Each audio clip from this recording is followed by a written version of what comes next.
All right, coming down in three, two, and one. Hey, everybody, welcome to Trill Tidbits. I'm Eric Kane alongside Matt Ray here at Volquest.com and Volquest on the YouTube channel. If you're watching on YouTube, go ahead and hit that subscribe button. Follow us along for Trill Tidbits every single Wednesday. And of course, if you're listening, appreciate it. And go ahead and subscribe and follow wherever you get your podcast. Week 10 of the high school football season. It is approaching, okay, this is the point of the season where I get confused on what. There's two regular season games left in East Tennessee, I can tell you that. Two. But we are going to look back at last week's action. And Matt, let's go ahead and start with the big time targets. Does not play football in East Tennessee, of course, but an athlete, Tennessee Lexington wide receiver, and Cam Michael. We've talked about him a ton on Trail Tidbits. He came in for a visit, earlier this season. Where does Tennessee stand at this point in the stage with Cam Michael? Yeah, Cam Michael's coming off a tough loss at Statesboro. He continues to produce there, does a lot of different things. A really, high upside athlete. I think when you look at it overall, you look at some of the teams that are battling here for him down the stretch. This recruitment has gotten more interesting of late to me, Eric. I think for Cam Michael, he came out of the spring and the summer with an idea in mind of making a decision in late November. Coming out of his Tennessee official visit, which was the South Carolina weekend, that had bumped up. It was up to late October, no later than the end of the first week of November, ideally November 3rd.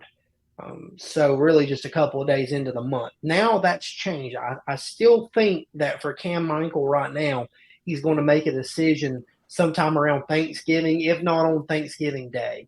But I think as he has kind of had all this sit on him for a little bit and started to weigh things out, he's realized how tough this decision has become to make here. So Texas A&M still in this thing. Tennessee's very deep in this thing. He's continuing to have positive conversation with the Vols. Colorado remains a factor. They're one you have to watch out for. I'm sticking to the theme with Cam Michael. Let's see where he ends up at over the next few weeks. Georgia has came in and started pushing hard that they want him as a wide receiver. Now, obviously, they had some attrition in the class. He Nycar decommitted and didn't waste any time in going to Miami. So for Cam Michael, I asked him earlier in the cycle, what will this mean to you if Georgia comes in and starts pushing? Obviously, they're the home state school. There's some ties there.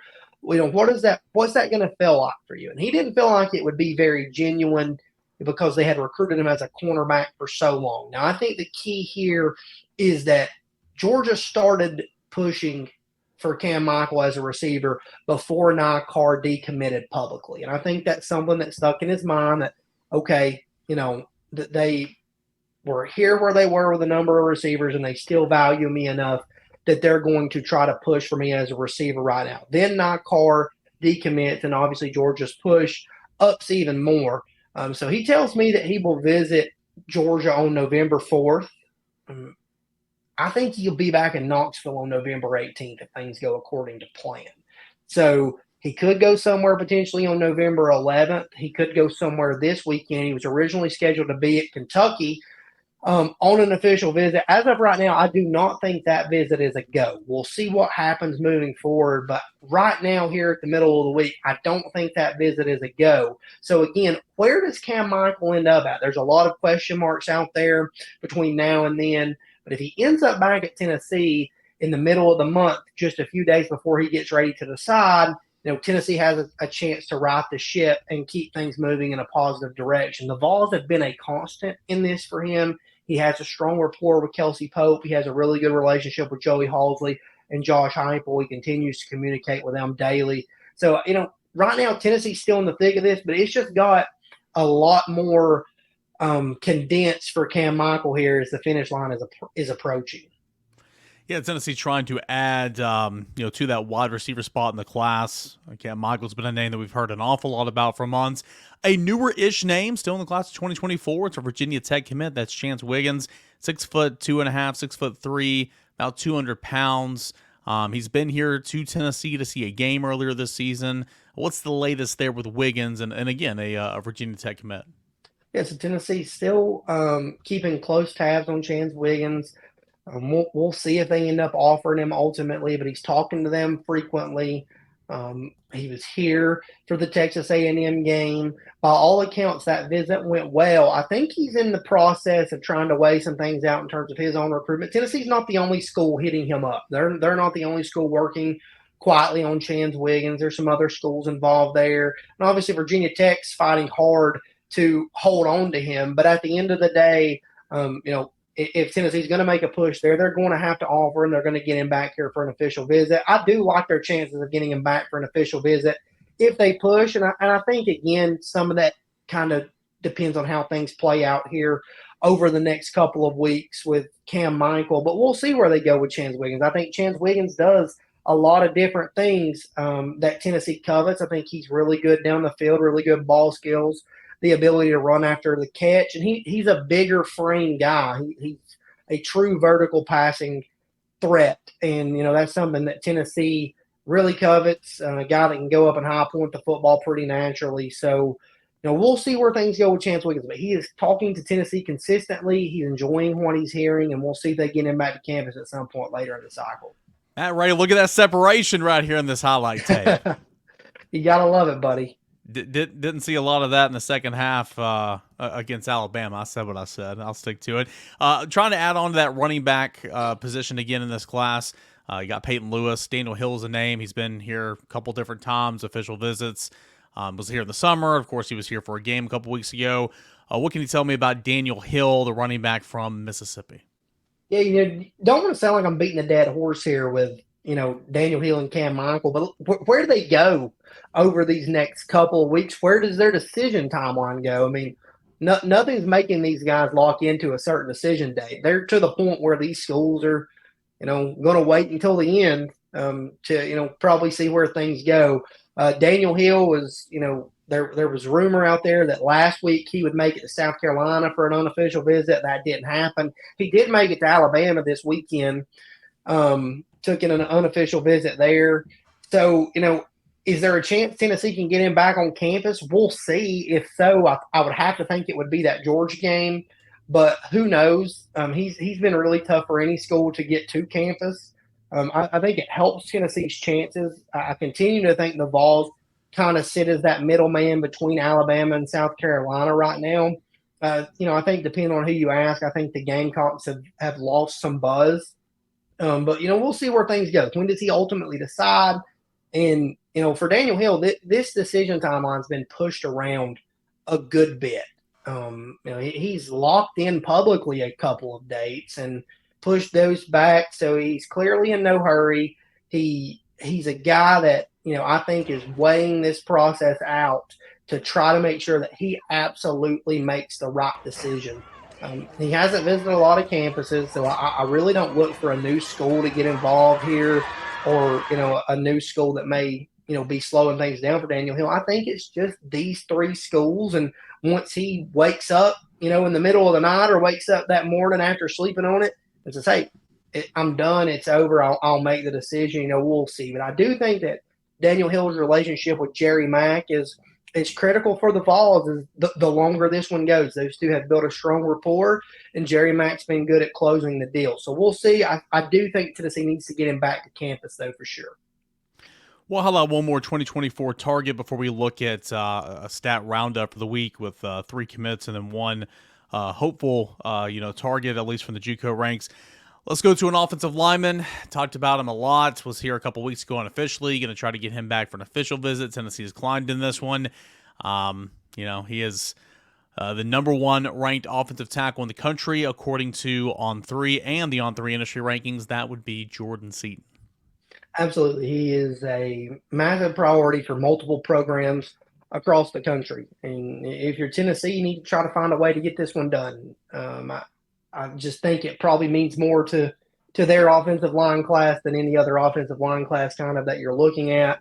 Jordan Seaton was at Oregon this past weekend. By all accounts, a visit that went well. The Ducks will try to get him back to campus at some point. He'll see Ohio State officially. He'll see Tennessee officially. All these other schools are going to try to get him to campus on unofficials as well. Georgia's in the mix. Florida's in the mix. Alabama's in the mix. Ohio State's in the mix.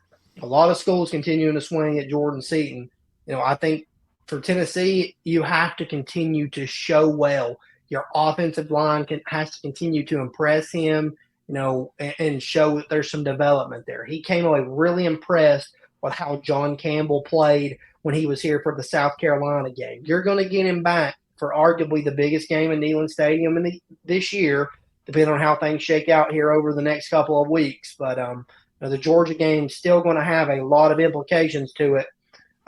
So you're going to have a chance to impress him again and do it against, probably a team that's still ranked number one in the country when that time comes. So, for me, I think Tennessee has to continue building on this relationship, but the Vols are still deep in this one. I think that first unofficial visit went a long ways with Jordan Seaton. This is one, though, again, whoever the leader is today, that may not be the case tomorrow. And, I kind of look for Jordan Seaton to take this up to the finish line. I think this one goes to signing day. In fact, I know it's going to go to signing day regardless, even if he makes a public commitment. This one's going to go until he signs his letter of intent somewhere. So we'll see what shakes loose with Jordan Seaton, but the Vols are definitely in it, and continuing to work right along here, continuing to have good conversation there. All right, Matt, let's shift gears to 2025 and look at the clock here in just a couple hours. A running back's going to come off the board, and Tennessee's in a good position for Justin Baker. Justin Baker's a 3-star running back from Buford, Georgia. We saw a little tape of Buford last week and talking about all the talent that's there. What can you tell us about Justin Baker? And more than anything, how is Tennessee kind of feeling entering decision day? Because there's a couple other schools that obviously are in this one. Yeah, so I think starting with Justin Baker, talking about his game a little bit, you're talking about a guy that really kind of emerged onto the scene last fall as a sophomore at Buford, doing it as a two-way guy, playing linebacker and playing running back at Buford High School. Now, obviously, he was playing behind Justice Haynes last year, the former 5-star Alabama commitment, but, sharing some of the workload, and Justin Baker started to emerge as a name to know in the Peach State, and man, flying all around, making plays. But I think when you look at Justin Baker, there's a few things about him: the way that he carries himself, and then the natural physique. He's not going to blow you away in terms of measurables. He lists at 5'9". I'd probably put him closer to 5'10", around 200 pounds. But man, he looks like he's been chiseled out of a piece of stone. Very, very well put together running back, carries himself very well, very high IQ. A guy that, when you talk to people in the state of Georgia, it's a guy that's very well respected because of the way that, he kind of handles his business. You're talking about a guy that's now got 20 something Division I offers and started, he was generating buzz entering his sophomore season. He backed that up. He could have left Buford, right?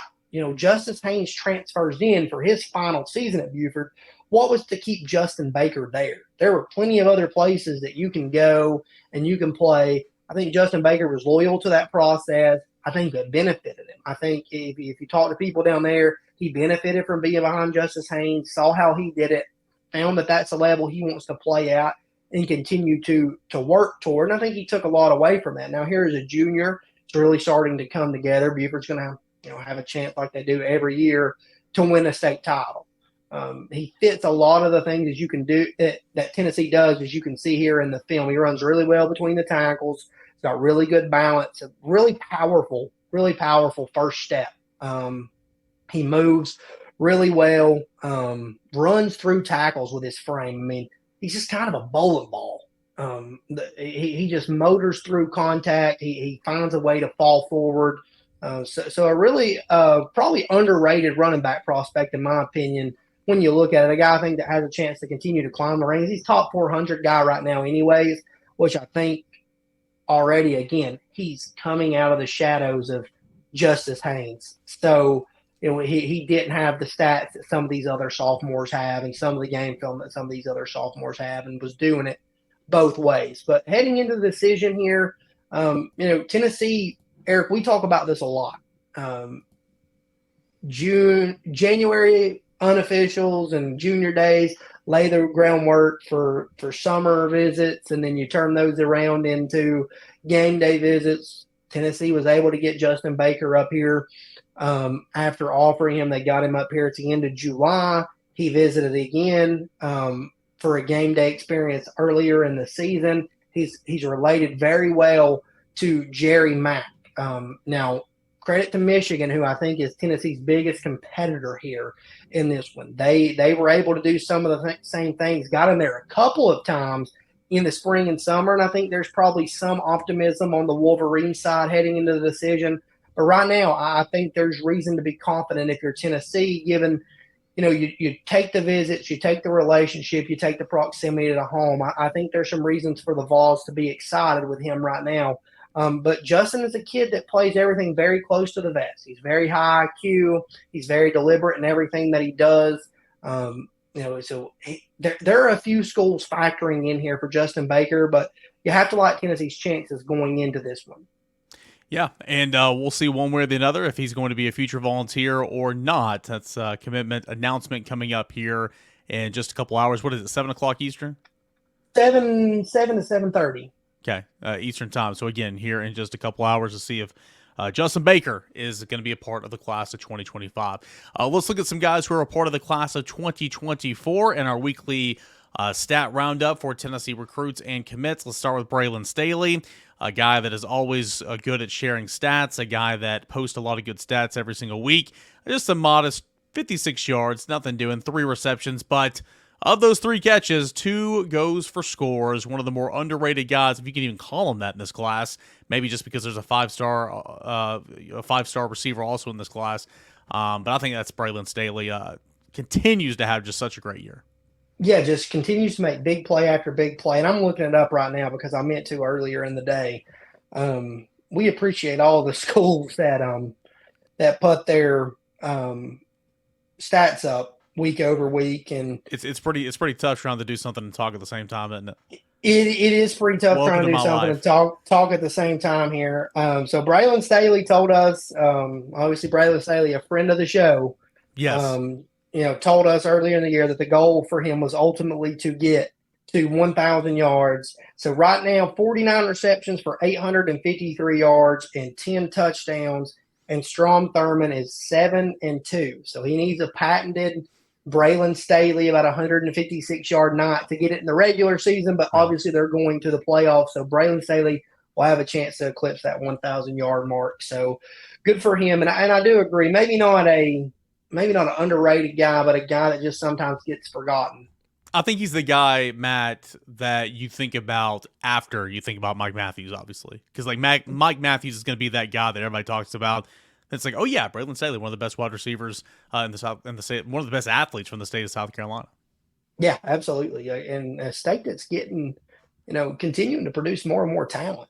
Yeah, no doubt about it. Speaking of Mike Matthews, let's go ahead and touch on him here. The other wide receiver in this class, 4 receptions, 117 yards, and a touchdown. He wants to embrace the physicality of the game this year, but he's also at a traditionally a run first program. He's still reeling in those stats, Matt. Yeah, down the stretch here for Mike Matthews and down the stretch for Parkview as you get ready to gear up for the playoffs. You're not going to be able to be one-dimensional in 7A football in Georgia. You're going to have to feed your 5-star playmaker. And, Parkview had a test on Friday night. They played unbeaten Newton and Josh Skelton, one of my favorite coaches in the state of Georgia, a guy that is just thriving in that opportunity there. That was long past overdue, suffered their first loss to the hands of Mike Matthews and Parkview. And Mike had a big night on Friday night, a really nice touchdown catch, and as Parkview outlasted Newton 28-21. Well, the guy that's going to be throwing those guys the football is going to be quarterback Jake Merklinger, and good little stat line, 13 for 14, casual, 289, 2 touchdowns, 5 carries, 17 yards, wheels, but he found the end zone. Jake Merklinger, a pretty solid night at the office there last Friday night. Yeah, and I think when you talk to Jake Merklinger, the only stat, and I think the most impressive thing about him, and the only stat that he's going to care about right now is 8-0. When I went to Calvary Day and sat down with him earlier in the year, it was, hey, if we can get to this game, then we should be 4-0. And if we get that one, then we have a chance to get to 7-0. And then this game's on the scale, and everything was so strategically plotted out for him for how this season could play out. But man, he is playing phenomenally right now. I don't care what level of football you're playing at, who you're playing. You go 13-14 on a Friday night with those numbers, you had a night. And Jake Merklinger continues to have a night as he has Calvary Day cruising right now in the regular season. And as we kind of finish off this edition of Trail Tidbits and our stat roundup, one of those junior college defensive linemen, Tennessee's in on a couple of those guys trying to get them to campus. One we're going to highlight here is Kamari Copeland. He had 5 total tackles in this game last Saturday. Kind of where is Tennessee with Copeland, but also that defensive line position in the JUCO ranks? Yeah, Tennessee's continuing to scour that defensive line position. All 3 of those JUCO guys are in play. Expect all of them in town at some point in November. Copeland continues to feel like November 18th for the Georgia game, as is Brian Taylor. I think Jamal Wallace will be pushed back to that following week.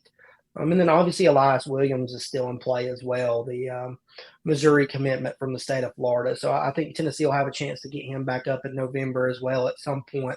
But Kamari Copeland's a really productive defensive line guy, a guy with a high motor, and I think he matches a lot of what Tennessee wants to do on the defensive lines. I think he's been a priority, a continued priority for the Vols since they offered, and kudos to Tennessee there for really, nailing the evaluation process with all of those guys. They've continued to receive offers since. But I think Copeland, to me, probably meshes more with what Tennessee does. But I think overall, Jamal Wallace, and Brian Taylor both do a lot of really good things. And Taylor's obviously got a lot of big-time programs pulling on him as well. He's got a Georgia official visit scheduled and probably the most offers of the group. And again, we kind of talked about this on the Monday night chat a couple of days ago. All across the board, Tennessee's going to be potentially saying goodbye to some seniors, but you got a lot of these guys that had that COVID year, have another year if they want to use it on the defensive front. Tyler Barron, we all expect him to be gone, but Omar Norman Law, we'll got to watch for him. He's got another year if he wants to use it. Bryson Eason has another year if he wants to use it. Amari Thomas has another year if he wants to use it. Elijah Sinna. So, I mean, again, I expect some of those guys back. Probably not all those guys, but you still need to replenish that position because you play 10 to 12. And, a guy out of the JUCO ranks, especially at the line of scrimmage where sometimes it takes a little while to transition, but a guy that at least has got some experience above the prep level is going to be key. Matt Ray, Tennessee's on the road to Kentucky this weekend. We'll come back home against UConn. We'll hit on more of this next week, but already a little bit of a week and a half out. Kind of what are the highlights for what we should expect next weekend at Neyland Stadium when some more prospects will be on campus? Yeah, hold on. I'm going back to this first because it took me a minute to find it. But we always kind of talk about Jake Merklinger and his casual stat line now. But man, 84 completions on 120 attempts, so averaging completing 70% of his passes for an average of 20.2 yards per completion, 22 touchdowns, 1 interception. So it's pretty easy to see. What he does lines up with what Tennessee wants. Be accurate with the football, take care of the football, and win football games. And he's got Calvary Day 8-0. Yeah, Eric, I think it's a little early to see what comes up with UConn because I do think, that, again, that Georgia game is going to be one that a ton of these recruits have on the calendar. You had guys at the end of September there or the first week of October that were on campus that I think you'll see back again for that Georgia game, so less than really 4 or 5 weeks later. So I think it'll be interesting to see who gets into town. We'll kind of see where things go here over the next 7 to 10 days, though. Excited to be down in Bradley Central on Thursday night. Me and AP got a broadcast down there for Rivalry Thursday. Boo Carter, Marcus Gorey, and a lot of other really good athletes for that Bradley Central team. Bearden will be down there. Bearden's got a really good defense. Excited to see what Boo looks like all across the board, and of course Gorey as well on defense. You're going to be in attendance, hopefully, so maybe we'll get a little selfie action on the sideline, have a little fun. But if you're in the area, come by and say hello. But that should be a pretty good game. I know we got to say goodbye, but getting to watch Boo Carter in person at this level, it's fun. I'm excited to go watch him. Yeah, absolutely, man. It should be an electric atmosphere down there on Thursday nights for a region championship. Yeah. So it's going to have big implications, and it should be a fun game to watch. Trail Tidbits every Wednesday afternoon right here at Volquest.com, Volquest on the YouTube channel, and wherever you listen to your podcast. He is Matt Ray. I'm Eric Kane. Appreciate you guys for being here. Again, it's Trail Tidbits.